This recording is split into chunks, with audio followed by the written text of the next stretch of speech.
Okay, I have a fun story to tell you. But first, fuck you guys. Stop making fun of me. Oh my god, I'm fucking making you an album. I will not put it out if you keep making fun of my hair. Shut up! I'm changing it after the doc comes out. It'll be the end of an era. I'm gonna give you a new era. I have announcements to make. I got some shit to put out. Anyway, doesn't matter. Leave me alone. Let me live with my fucking hair that I've had for way too long. Okay? Shut the fuck up. Story time. Okay. So, my dog Shark, right? Last week, he's throwing up all over the house. And he's throwing up like 3 times in the bathroom, 3 times in my room, 3 times in the dining room, a couple times in the living room, 2 times in the kitchen, a couple times in the yard. Not good. Not a good thing. But we're like, what the fuck did this dude eat? Because he eats crazy shit. Anything on the ground, he'll just eat it. Doesn't matter what it is. He's a fucking dog. That's what they do. But usually what happens is he'll eat something weird and he'll throw it right up and he'll be totally fine and move on with his day. He's done this before. So, and we've taken him to the vet before and they're like, usually like, oh, he'll be fine. He'll pass it. We're like, well, this is excessive.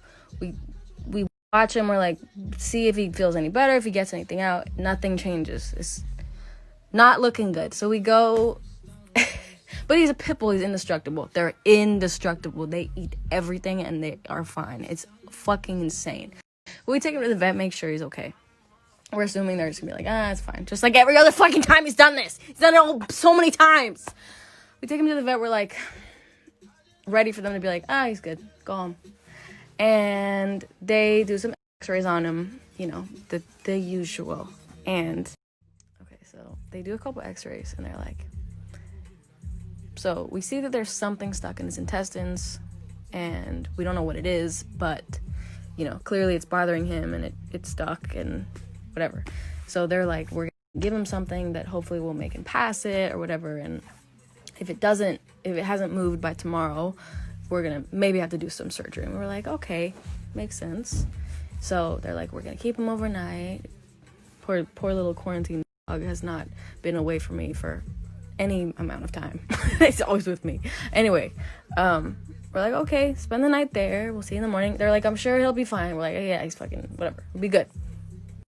So the next day is my birthday, right? And they call me and they're like, okay, so it hasn't moved and it's actually gotten worse. So we're going to have to do some surgery on him to get it out. And I was like, okay, you know. Great news, but also they were like, it's a common procedure, it'll be fine, he'll be okay. You know, I talked to some of the doctors on the phone, I FaceTimed him because I can't visit him because of COVID. Anyway, they're like, it'll go great, whatever, be really quick. So they're like, we'll call you when the surgery is done, we'll let you know how it goes. We wait a couple hours and she calls and she's like, the surgery went amazing, Shark is doing so well, we all love him so much, he's so sweet. We got the thing out of him. I'm like, so what did you get out of him? Like, what was in there? And she's like, it was a toy. And I'm like, okay, what was it? And she's like, it's an octopus toy. And my dad and I are standing there on the phone, like, interesting. Could you send a picture? You ready for this shit? This is what they pulled out of they cut open his intestine and pulled this out. Okay?